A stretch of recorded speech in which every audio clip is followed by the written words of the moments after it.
Hello friends, income tax के cases की series में आज जो इशू हम डिस्कस करेंगे वो section 80P subsection 2 clause D की डिडक्शन को लेकर के है।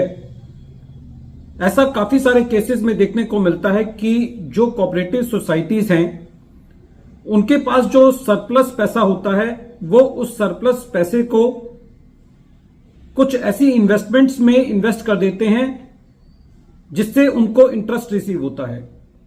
Section 80P subsection 2 clause D की जो रिक्वायरमेंट है वो ये है कि यदि एसएससी अपने सरप्लस मनी को कोऑपरेटिव सोसाइटीज में इन्वेस्ट करता है और वहां से यदि उसको कोई इंटरेस्ट आता है तो उसका वो interest section 80P subsection 2 clause D की डिडक्शन के लिए एलिजिबल होगा। काफी सारे केसेस में ऐसा देखने को मिलता है कि ये जो इन्वेस्टमेंट की गई वो कोऑपरेटिव सोसाइटीज में नहीं की गई, कोऑपरेटिव बैंक्स में की गई। तो क्या ऐसी परिस्थिति के अंदर जो इन्वेस्टमेंट कोऑपरेटिव बैंक्स में की गई क्या वो भी section 80P subsection 2 clause D की डिडक्शन के दायरे में आती है?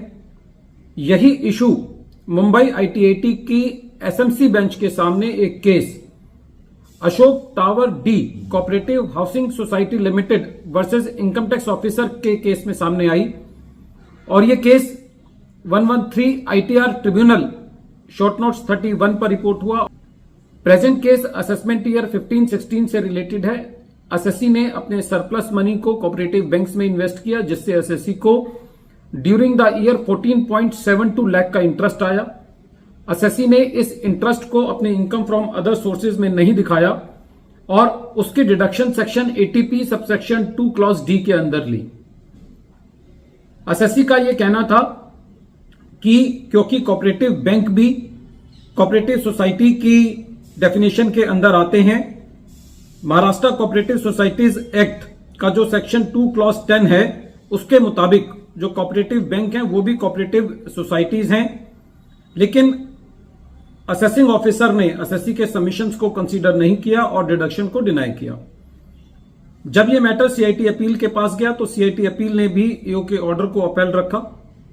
जब मैटर ट्रिब्यूनल के पास गया तो ट्रिब्यूनल का यह कहना था कि प्रेजेंट केस के अंदर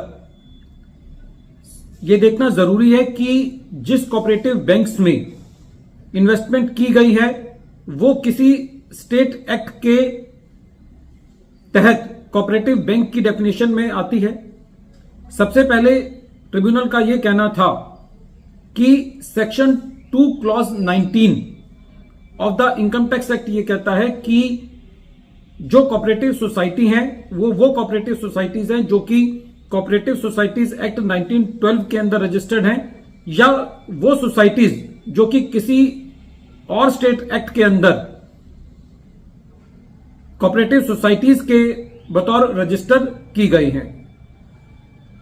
प्रेजेंट केस में जो एसएससी था वो महाराष्ट्र के अंदर था। Section 2 clause 10 of the Maharashtra cooperative societies act 1960 के अंदर कोऑपरेटिव बैंक्स को भी कोऑपरेटिव सोसाइटीज के दायरे में रखा गया है और वो कोऑपरेटिव बैंक्स जो कि बैंकिंग का बिजनेस कर रहे हैं और वो बैंकिंग का बिजनेस कर रहे हैं जो कि बैंकिंग कंपनीज एक्ट 1949 के सेक्शन 5 सबसेक्शन 1 क्लॉज बी में बैंकिंग की डेफिनेशन में आता है, या वो सारी सोसाइटीज जो कि agriculture and rural development bank के बतौर चैप्टर 11 में काम कर रही हैं।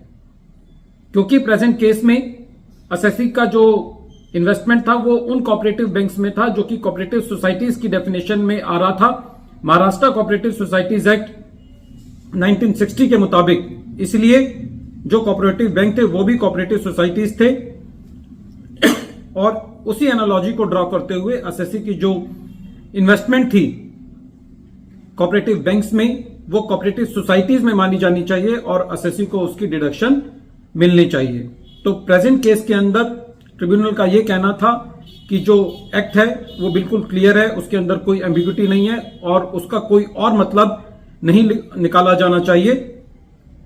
केस का निष्कर्ष यह है कि जो कोऑपरेटिव बैंक्स में एसएससी ने इन्वेस्ट किया था वो cooperative banks Maharashtra cooperative societies act 1960 के तहत कोऑपरेटिव सोसाइटीज की डेफिनेशन में आ रहे थे और section 2 clause 19 corporate income tax act का यह कहता है कि किसी और एक्ट के अंदर भी यदि वो इन्वेस्टमेंट की गई है तब भी वो डिडक्शन के लिए आएगी।